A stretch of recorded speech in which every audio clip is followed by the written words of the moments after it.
years, whose daughter, she's now a young woman, a very lovely young woman. I once said to her, in my naivete, you know, she was self-regulated, went to a really nice private, you know, school out in Brooklyn that was, you know, I hate to tell you what school it was, but that was very encouraging of creativity and freedom. And I said, how do you like school?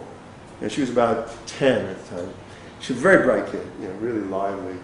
She said, it's okay. She said, if I could go, and then she got really serious. She said, if I could go to school only the times that I really wanted to be there on any given day, I would love school. And you know, and my immediate thought is that she meant what? You know, recess or hanging out with her friends. No, she meant in her case math, which she loved, and she loved her math teacher. And she liked social studies, but she hated English, and she hated the English teacher who was a real B word, and you know, she hated this class, you know, and she would never go to that because it was useless, and et cetera, et cetera. But what she was saying was, essentially, if she were in a situation where she could rationally follow her natural interests and impulses, education would be, you know, a very pleasant and interesting struggle. Not easy, you know, loosey-goosey, you know, do your own thing, but not a struggle, but a nice, an enjoyable struggle. I mean, a number of you I know are musicians. So it's like, if you say to someone, all music is all that, you know, rigorous, you know, rigid practicing and learning how to do it, who the hell would want to do that? The object is, you do that, why? To get to the point where you can, you do some of that or some version of that to get to the point. To be able to read a book about horses. What? To be able to read a book about horses. Maybe. Or, you know, whatever that is. Yeah. Okay. Well, for that, yeah. I just wanted, if you can go back to the last two steps from the self to the self-regulation organism, what is the relationship there? Well, I'm just saying that the self, or what I'm basically, in more elaborate terms, it's a self-regulating. The self is, in ideal form, is a self-regulating organism. That's what we each are as a self. If this all works, I mean, if this comes out right, your sense of who you are as a self. So the difference is, if this is right, it feels like If it's off, if it's more like this, right? It feels like what Wright calls or yuck, as younger people would say. And again, in treatment, we've all been there. When you have a session or when you go through an experience, again, it doesn't have to be organic. In any treatment, where it comes together and you gain. Or in music, or in anything you're doing, when it comes together and it works, in theater, when it comes together and works, what we feel is what? It's like, yeah, right. It's just, and you can't. I guess it's being in the groove. It's just there. And as soon as you start, and everybody knows, musicians know this particularly. As soon as you start thinking about how much in the groove you are and how it's really working, it's over, or as my favorite in terms of the relationship between biology is my favorite was one of the great bass players was a friend of mine, a guy named Fred Hopkins. I was a bartender in the jazz club, and I was taking a quick break to the bathroom, and the band was going up on the stage that he was in, and he was in the bathroom while they were going up on the stage. And I said, Fred, the set is starting. He said, listen, man, if I don't relieve myself before the set, by the end of the set, I'm rushing so much. My bladder is so full that it's going to be a mess. So he said, it's got to be easy and ready and comfortable. So in a sense, all these kinds of jokes are about how we all. And my view of Fred was that he was eminently practical, and that was exactly who he was as a person. He was just a very sweet, easygoing guy, and that's the way he worked. And that's how it begins to, I think, play out, and that's what we're hopefully working towards. I think every profession has that story. The story is told of Laurence Olivier. Right. After an incredible performance, somebody came back and found him crying in the dressing room. Right. And they said, what's wrong? You were wonderful tonight. He says, I know. I had no idea how to do it again. That's right. Right. Well, I heard another wonderful, the wonderful Laurence Olivier story. I guess it Dustin Hoffman, yeah, where Dustin Hoffman was doing method acting for Marathon Man, and he was running and running and running and running and running, so he could get himself physically ready for the last scene of Marathon Man. And Olivier was like, I want to get this done with this. And finally, when Dustin Hoffman had run around Central Park for about the 40th or 50th time, Olivier just grabbed him and said, Dustin, just do it. You know. And again, I mean, some of what orgonomy is, too, in terms of treatment, what these things are, and what I learned from Sobey, and what I think Sobey learned from Reich, is a common sense practicality. That much of what I'm anecdotally joking about or sharing with has really to do with my structure, but it also has to do with just the practical nature of what most of us know inherently.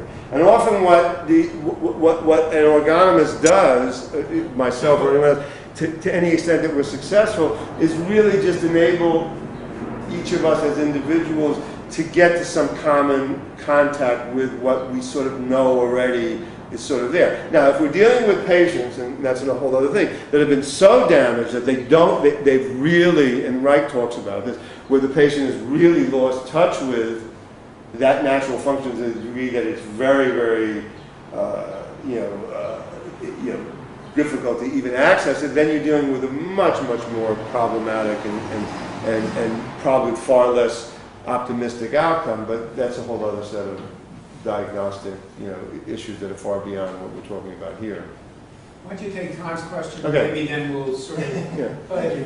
Okay. I was just going to add that some of the questions you're raising about what happens in the therapy room, the one to add something that's useful, that there's definitely an interplay between the spontaneous changes and where there's structural choice.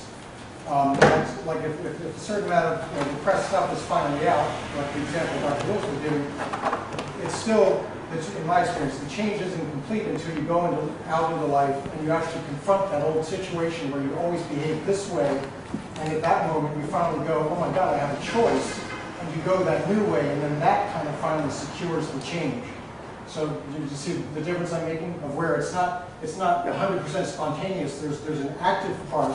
Well, no, and that's what I would subsume under the heading of struggle, the effective ability of the organism to struggle. Struggle always involves choice. Some of it's necessity, but even in the necessity of the organism struggling, there's always an element of choice.